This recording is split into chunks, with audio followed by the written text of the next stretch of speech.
So today I want to talk to you all about a hip procedure I had at a young age of 15. It is very close to me because it significantly impacted my life in a good and a bad way, and today I'm still struggling with hip problems.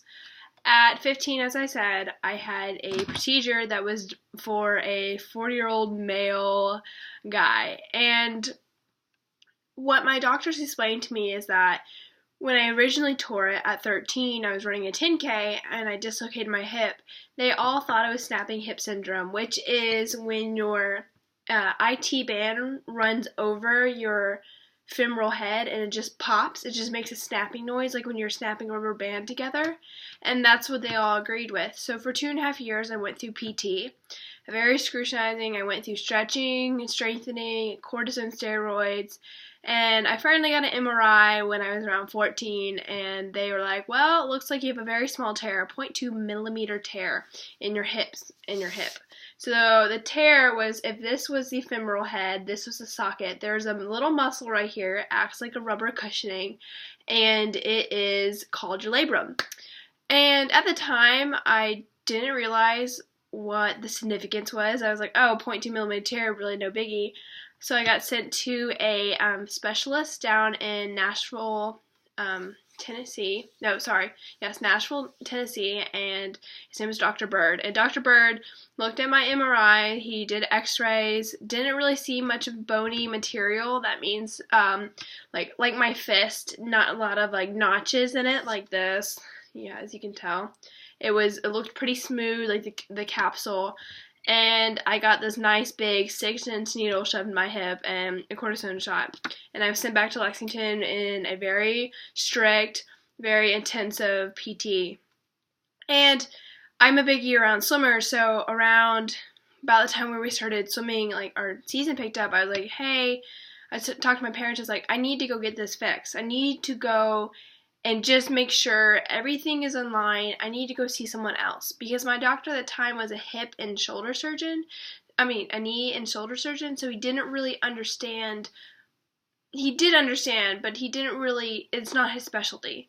So I got referred to a guy named Dr. Duncan here in Lexington at Shriners Children's Hospital. And I got into the hip clinic, no problem, and without even looking at my x-rays, he's like, you need surgery. And then he looked at my MRI, he says, you definitely need surgery. And I was baffled. I was, 15 at the time. My dad was shocked because when I went down to Nashville to see this world-renowned surgeon, he basically said, you don't have any bony material like my fist. And now he's saying you have a big notch called a CAM lesion in your hip. And, from that appointment, we scheduled surgery it was in 2 months, and I had it November 4th when I was 15, and the days leading up, I stopped swimming, I stopped doing a lot of activity, and then when surgery came, it was an outpatient procedure, which is incredible because medicine is awesome. And so I went in around like 7:30 in the morning. I got my surgery around 11, and it took 4.5 hours. So starting off the bat, I had double IVs in both my arms, and then when they went into surgery, it's laparoscopic. So they have 2 ports in your hip, usually one up near your iliopsoas, which I'll include an image right here. And then you're around towards your bursa, which is also bursitis. And what happens is they basically maneuver a bunch of like laparoscopic procedure, it just they put you on a traction table, which dislocates your hip out, so then they give enough room because you're working in this tiny space. And I ended up tearing my entire labrum in half and rubbing bone on bone, which is for a swimmer and a very active teenager, it was not very good.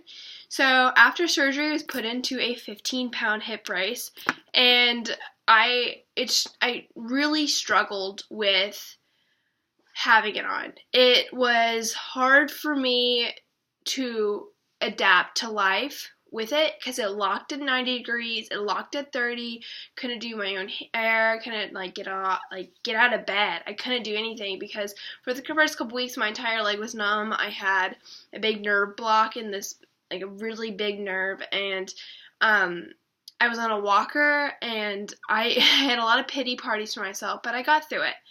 And after I got my hip brace off, I went through, my PT was wonderful. I was doing so well, and they were all very impressed.